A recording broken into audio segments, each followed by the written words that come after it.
कुछ मांगने का भी तरीका होता है कि भगवान से हम क्या मांगे, कुछ लेने का भी तरीका होता है कि भगवान से हम क्या लें, कुछ देने का भी तरीका होता है कि हम दे क्या,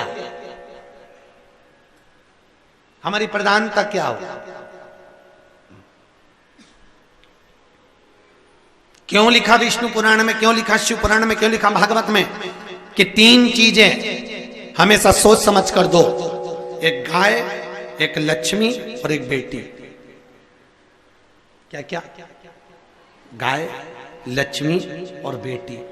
50 बार विचार करो, उसके बाद दीजिए कि हमें किसको दे रहे हैं। 50 बार विचार करो देने से पहले।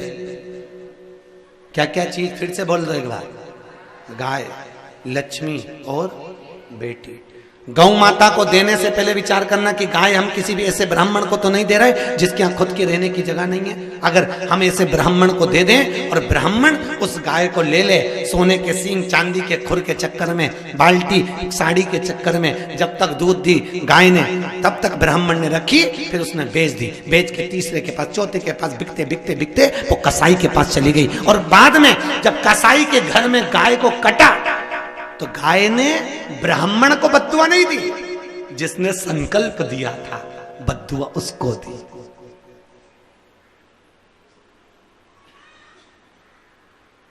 बद्दुआ उसको दी है। इसलिए गौदान करने से पहले विचार करो, बेटी देने से पहले विचार करो, कहीं ऐसे शराबी नशेले व्यक्ति को मत दे देना कि बेटी रोए तो तुमको रोना पड़े, देने वाले को।